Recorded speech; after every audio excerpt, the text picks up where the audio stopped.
Good morning students. ఈరోజు ప్రాబబిలిటీలోంచి మనం short tricks explain చేయబోతున్నాం. ఈ మోడల్స్ చాలాసార్లు రిపీట్ అవుతున్నాయి అన్ని కాంపిటేటివ్ ఎగ్జామ్స్కి, ఎంసెట్ కానీ ఎన్డీఏ కానీ అన్ని ఎగ్జామ్స్కి. జాగ్రత్తగా చూసుకోండి.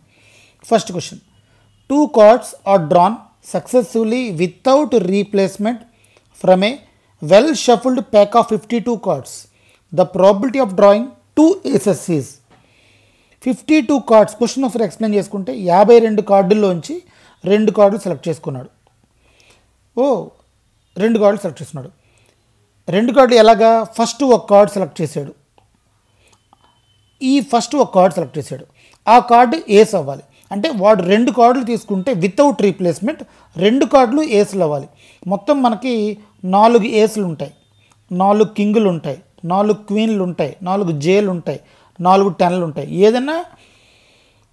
ఏవైనా 4 ఉంటాయి. ఓకే, టోటల్గా 13 కార్డ్స్, 13 × 4 52 కార్డ్స్ ఉంటాయి.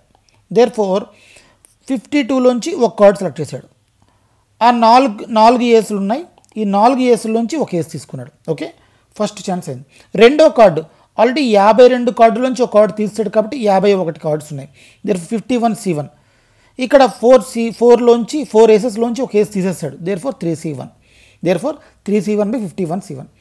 4C1 అంటే 4/52, C1 అంటే 52 / 3/51. 4 13 జా, 3 17 జా. Therefore 1/13 × 17, 1/221 is the answer. Second sum, the key for opening a door is in a bunch of 10 keys.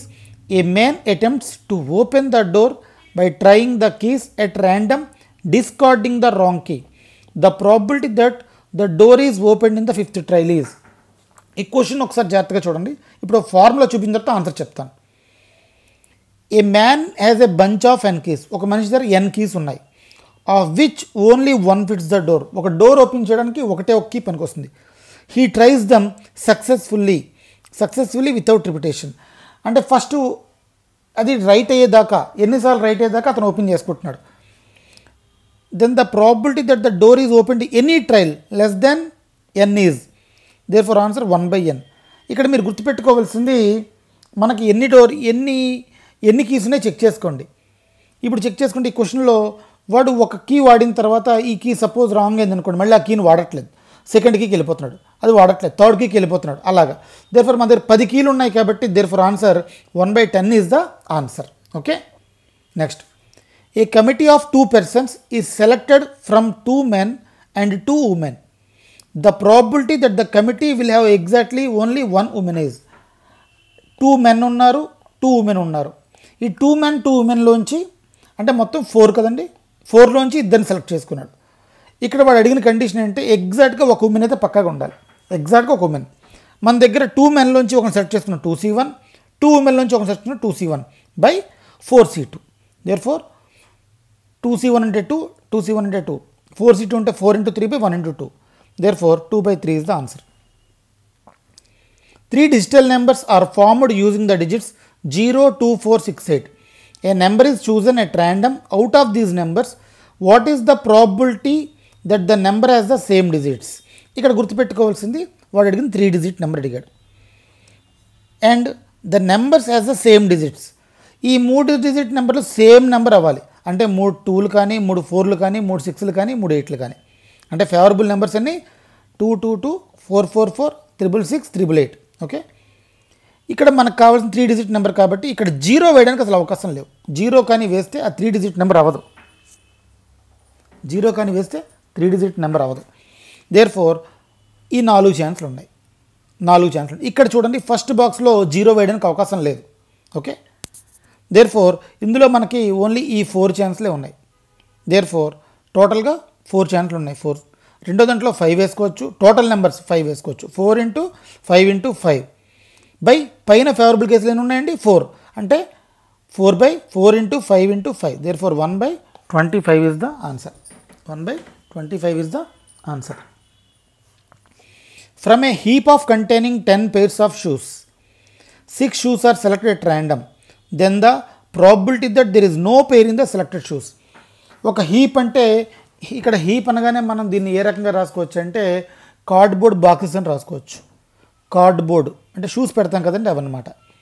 ఇందులో 10 pairs ఉన్నాయి. ఇందులోంచి 6 షూస్ సెలెక్ట్ చేసాం. Then the probability that there is no pair in the selected shoes. Formula NCR 2^r/2nCr. అంటే ఇక్కడ n చూడండి 10, r అని 6. Therefore 10c6 into 2^6/20c6. This is the answer. ఒకవేళ అలా కాకుండా అట్లీస్ట్ దేర్ ఈజ్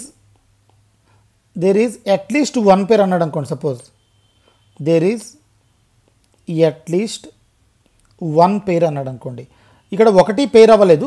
ఒకవేళ ఒక పేరు మనకు కావాలనుకుంటే formula 1 - NCR 2^r/2nCr.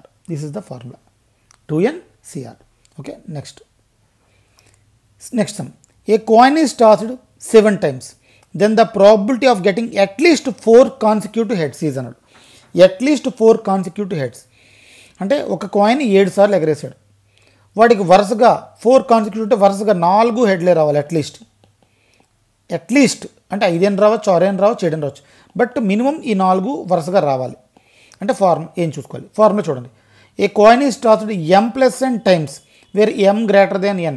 Then the probability of getting at least m consecutive heads is formula n+2/2m+1. n+2/2m+1. ఇక్కడ ఫస్ట్ ఆఫ్ ఆల్ మనం check చేసుకోవాల్సింది m+n what is equal to 7 ఇచ్చాడు. m is equal to 4, n is equal to 3. ఎందుకు అలా రాసామంటే m greater than n కాబట్టి. Therefore formula n+2 3+2 5 3+2 5 by 2^m+1 2^m+1 2^5 5/2^5 అంటే 5/32. 2^5 అంటే 2 × 2 × 2 × 2 × 2. Okay, ఒకవేళ అలా కాకుండా మనకి ఎగ్జాక్ట్లీ కావాలని అనుకోండి. ఇదే సమ్లో ఎగ్జాక్ట్లీ మనకు కావాలనుకుంటే suppose exactly if m consecutive heads అని అనుకోండి. ఇక్కడ ఏమన్నాడు? పైదాంట్ ఫార్ములాలో అట్లీస్ట్ అన్నాడు. ఇక్కడ ఎగ్జాక్ట్లీ కానీ అంటే ఫార్ములా n+3/2m+2. చూడండి, ఇదే క్వశ్చన్లో a coin is tossed m+n times, then the probability of getting exactly m consecutive heads అంటే n+3/2m+2. ఈ ఫార్ములా వాడతారు. ఓకే, థ్యాంక్ యూ అండి. So please subscribe our channel. Subscribe చేయొచ్చు కదా. Thank you.